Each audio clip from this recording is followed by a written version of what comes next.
What's going on YouTube? My name is CymenSniped and welcome to the channel. Tower of Fantasy is an MMORPG very similar to those of Genshin Impact, and in my honest opinion, really doesn't matter as much.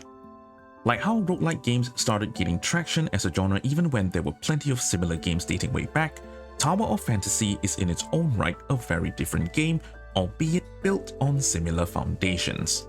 I could go on and on about what makes this game stand out compared to Genshin, but today I want to take you on a journey which you probably shouldn't have missed, as a big part of the immersion comes from here.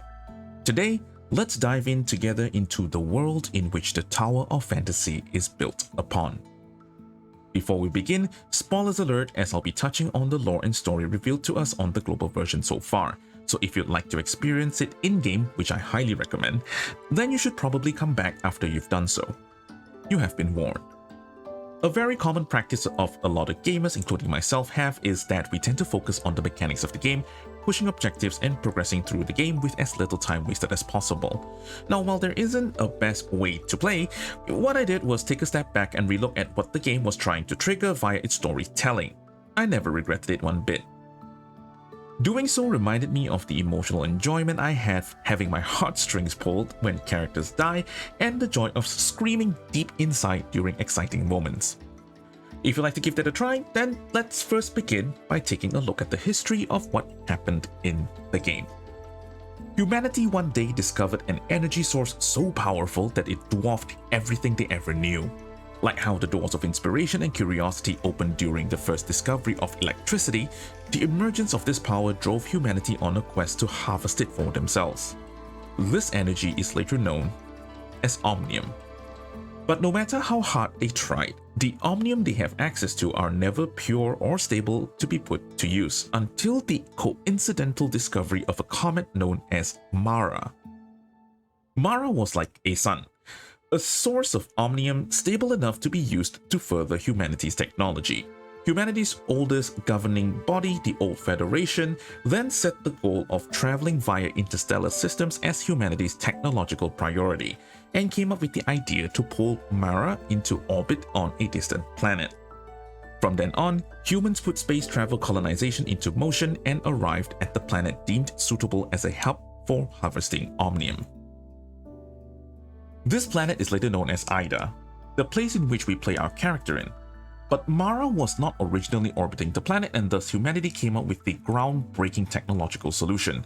They built a structure to anchor the comet, forcing it to change its trajectory to encircle Aida instead. Together with a collection of Omnium towers, they succeeded in creating a stable system that siphons energy from Mara indefinitely, ushering in an age of technological advancement never seen before. In the middle of this formation is the tallest of them all, the Tower of Fantasy. Now that Omnium is readily available for humanity to use, new technology was developed and civilization prospered with Aida as the beacon of hope throughout the galaxy. Not only that, but through the technology enabled by Omnium, humans were able to tap into elemental manipulation, body enhancement, the creation of the simulacra system, and the most significant of them all, the possibility of time control. Amongst the prospering civilization, one group known as Heirs is especially devoted in their research of time. Through rigorous trials and experiments, Heirs was able to delay the aging process so much that it was near a standstill.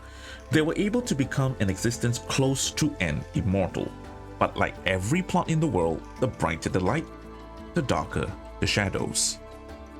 Omnium was not as perfect as the humans thought. As time went by, an unknown radiation emitted by the energy started to cause mutations in living organisms all across Aida. There is no record on how fast the mutation spread, but like a zombie outbreak, there was no way to quarantine the situation due to the widespread use of the energy. Omnium was like the air we breathe. Since there wasn't any recorded detail of the outbreak, we can speculate that the information was under control by some influential group. Although this is just a baseless guess, but it seems quite likely that some authority of power was at play. Those infected by the Omnium radiation transformed into grotesque creatures later known as the Aberrants, abominations that vary in aggression and danger levels. While fending off against the ever-increasing Aberrants, Heirs was able to come up with a way to prevent the world's sentient inhabitants from mutating, using a newly developed tech known as the Suppressor. However, because the source of the plague was actually from the Omnium which they widely use, people started to think that the main culprit was Heirs themselves. Although nobody knows for sure in the end, a large portion of the general populace started to band together to oppose them, creating a new faction that would rise as a cult who calls themselves the Heirs of Aida. With a mysterious yet influential figure known as the Sage leading the newly formed faction, they gathered enough power to rival and challenge Heirs' authority. Unable to resolve the conflict, Heirs in all their arrogance thought that the best way to remove the problem was if the problem never existed. They came up with the idea to reverse time, going back to whence all this began to fall apart.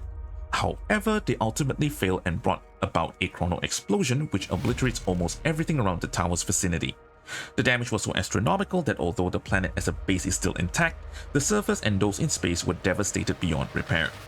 The Omnium radiation took a turn for the worse and Asperia was separated from the other continents. Fortunately, life is tenacious and not all was lost after the explosion. Although the general population drastically decreased, remnants and survivors gathered in small groups and settlements, attempting to recover from the damage. The world now objectively are split into the Aberrants, other bandit factions, Heirs, and the Heirs of Aida. Heirs, which is now separated from the world beneath them, continued to find a way to fix their mistakes.